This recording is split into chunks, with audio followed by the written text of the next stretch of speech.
नाथद्वारा सनाढ़े समाज के वरिष्ठ समाज सेवी कृष्ण गोपाल जी सनाढ़े ने अपने निकटतम उम्मीदवार के ग्वालजी को आशीर्वाद प्रदान करते हुए समस्त समाज वालों से अनुरोध किया है कि वे समाज हित में चुनाव चिन्हकार पतंग पर ज्यादा से ज्यादा छाप लगाकर ग्वालजी को विजय बनाने में सहयोग करें।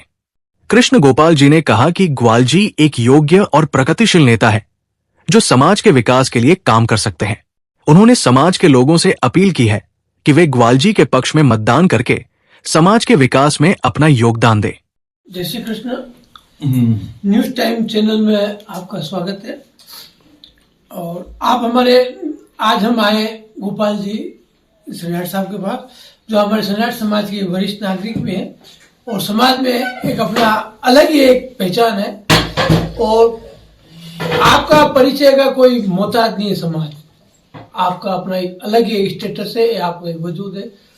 हम आपसे एक निवेदन करना चाहते हैं कि अभी वर्तमान समय में आपने भी चुनाव, सनाढ़ समाज के जो चुनाव होते जा रहे हैं, जिसमें आपने भी आपका अथक प्रयास किया समाज के साथ जो निर्विरोध चुनाव जो है उसके लिए आपने भी अपना पूरा प्रयास किया।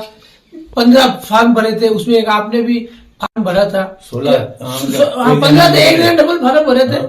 अति महत्वाकांक्षी ने अपना डबल फॉर्म भरा था और आपके सबका प्रयास है। लेकिन चुनाव ये ऐसी राजनीति समाज के अंदर जो राजनीति हुई उसके अंदर सब लोगों ने फार्म उठाकर लास्ट में आपका भी फार्म रह गया।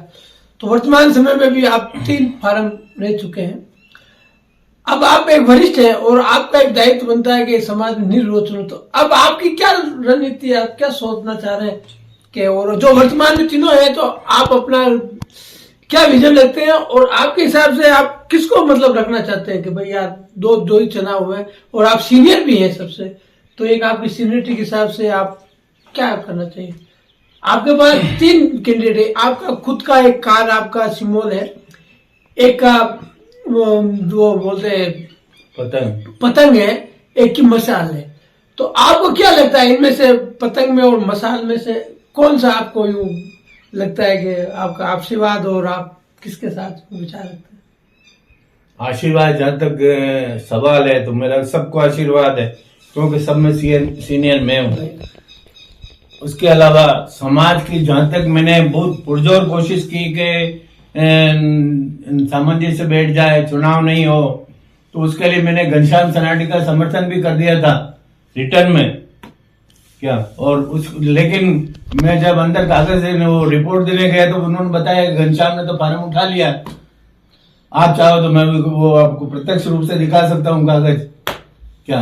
लेकिन स्थिति अब ये हो गई कि चुनाव के लिए तीनों अड़े हुए हैं और तीनों ही मतलब में से एक भी रजामंद नहीं कि मैं बैठूं, 3 ही आदमी लड़ने के इच्छुक हो रहे हैं।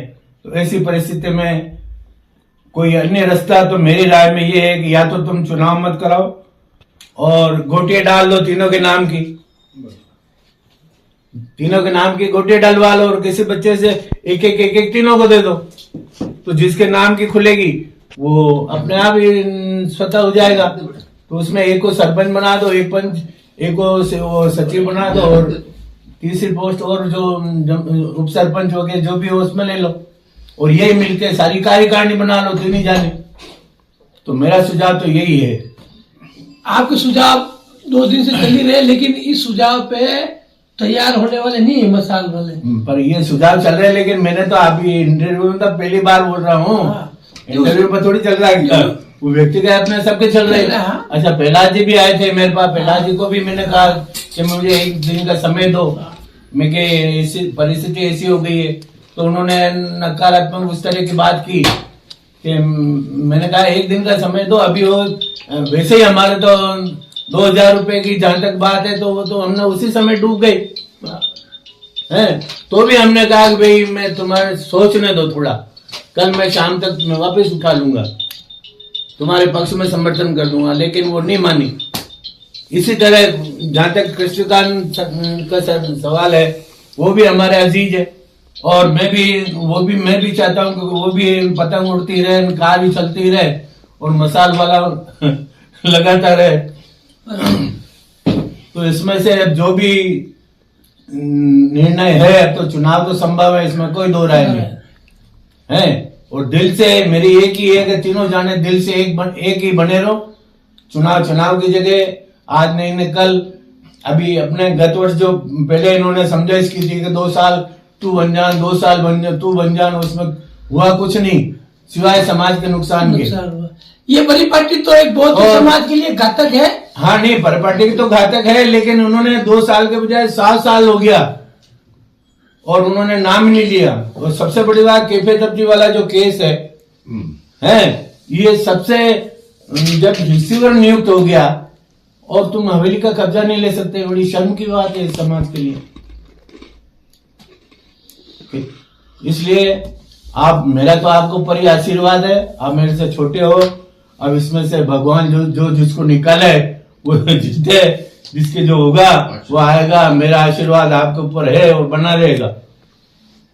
तो आज हमें बड़ा खुश हुआ कि हमारे भाई साहब मामा जी भी है हमारे, तो मामा जी का साथ मिला। मामा जी हम भी कहते हैं कि जो भी आवे, पतंग उड़ावे या कार में बैठे या मसाल चलावे, जिसे भी जिसको उचित समझे, अच्छा लगे उसको देवे।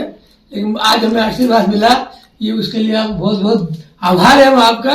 और ये आशीर्वाद आपको हमारे ऊपर बना रहे, हम आपको पूर्णतः विश्वास। आशीर्वाद मैं तो कह रहा हूँ, आप मेरी कार्यकारिणी आप ही बनाओ, उसमें भी मेरे आशीर्वाद बना रहेगा। मेरे को कोई मेरे आदमी आपके आशीर्वाद के बिना तो समाज चल ही नहीं सकता। आप मैं कार्यकारिणी आपकी बनाओ, मेरा आशीर्वाद है तुम्हारे साथ। और कोई परिस्थिति अगर रहती है अभी भी, तो उसमें आगे ऊपर वाला प्रयास करेंगे उसके लिए भी कि भाई कुछ चुनाव होना निश्चित है। लग तो रहा है कि चुनाव होना निश्चित है, क्योंकि जिस व्यक्ति ने बना ही लिया कि नहीं मेरे को तो चुनाव लड़ना, तो इसमें देखो ये तो समाज है, समाज में सबका अधिकार है कि स्वतंत्र अपना चुनाव लड़ सकता है। तो ऐसी स्थिति में अब देखो विचारणीय प्रश्न हो गया है, फिर भी सिन्हा जी को ऐसा चमत्कार कर दे और बिना चुनाव के परिस्थिति सामने आ जाए। एक आप बोलो समाज के लिए यस, हमारा निवेदन है इस चुनाव को लेकर, आप सनाट समाज के आप वरिष्ठ हैं, समाज के सभी बुद्धिजीवियों को, प्रभुत्व को, जागरूक लोगों के लिए आपकी तरफ से इस चुनाव को लेकर आपका संदेश एक प्रसारित करें। भाई मेरा तो एक ही संदेश है कि जब तीनों, मेरा आशीर्वाद है तुम्हारे ऊपर कि आप विजयी हो, और उसमें भी मुझे कोई एतराज नहीं होगा। मेरा जो प्रेम तुम्हारे प्रति बना हुआ है वो हमेशा बना रहेगा है। और जहां तक कार्यकारिणी की इनकी बात है, तो मेरी कार्यकारिणी और आपकी कार्यकारिणी में कोई फर्क नहीं समझता हूं मैं। तो जो कार्यकारिणी तुम्हारी है वही मेरी है। आप ही का आशीर्वाद रहेगा, और मेरा आशीर्वाद तुम्हारे साथ तो रह गई। और या पतंग उड़ती रहे, कार चलती रहे, और मसाल से देव उजाला होता रहे है।